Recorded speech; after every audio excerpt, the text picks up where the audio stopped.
یہ ایک ایسی کہانی ہے جہاں ایک بہو ہر روز ظلم سہ رہی ہے۔ میں تمہیں ایک ایسی کہانی سنانے جا رہی ہوں جہاں ایک عورت کو ہر دن صرف اس لیے سزا ملتی رہی کیونکہ اس نے شادی کی۔ اس کا قصور صرف اتنا تھا کہ وہ کسی اور کے گھر کی بہو بن کر گئی تھی۔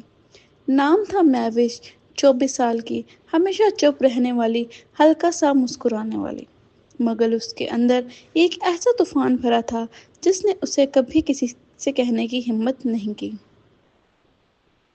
میوش جب پہلی بار اپنے سسرال گئی تو اس کی ماں نے صرف ایک بات کہی تھی، بیٹی، گھر بنانا مشکل ہوتا ہے، ہر بات برداشت کرنی پڑتی ہے۔ اور میوش نے ماں کی ہر بات اپنے دل پر لکھ لی۔ شادی کے پہلے ہی دن جب سب لوگ چلے گئے تو اس کا شوہر عدیل اس کے پاس آیا اور صرف اتنا بولا، میں تم سے محبت نہیں کرتا، یہ شادی صرف ماں کے کہنے پر کی ہے۔ میوش کی آنکھوں کا نور ایک پل میں اندھیرا بن گیا، اس کے خواب ایک منٹ میں چکنا چور ہو گئے، مگر اس نے صرف مسکرا کر سر جھکا دیا۔ اگلے دن سے گھر میں صرف الزام، طعنے اور گالیاں اس کی روزی بن گئیں۔ چھوٹی ماں، کہاں سے لے آئی ہو اس لنگڑی سی لڑکی کو؟ روٹی بھی ٹھیک سے نہیں پکاتی، ماں کیسے بنے گی؟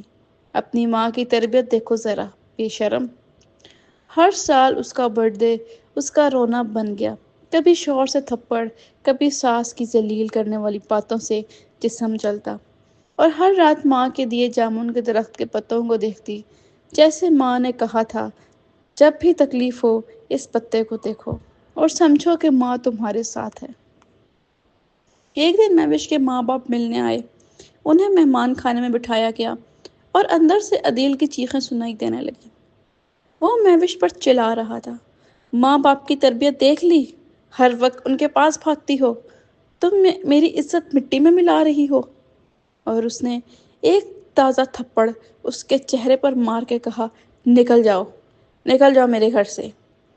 اس دن میوش نے ماں کے دیے جامن کا پتا پھر دیکھا، مگر اس بار اس نے وہ پتا پھاڑ دیا اور کہا، میں اس گھر کی بہو تھی، تم نے مجھے قیدی بنا دیا۔ میں ماں کے کہنے پر برداشت کر رہی تھی، مگر اب بس۔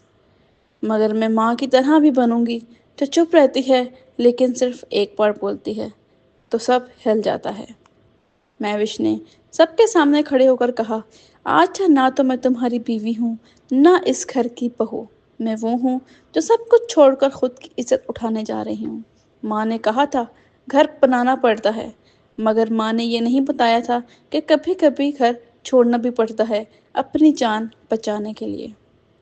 میوش نے اس گھر کا دروازہ بند کیا، پیچھے صرف جامن کا ایک مرجھا ہوا پتا رہ گیا جو کہہ رہا تھا، بیٹی، اب تو صرف بیٹی نہیں، تو خود ایک مثال بن گئی ہے۔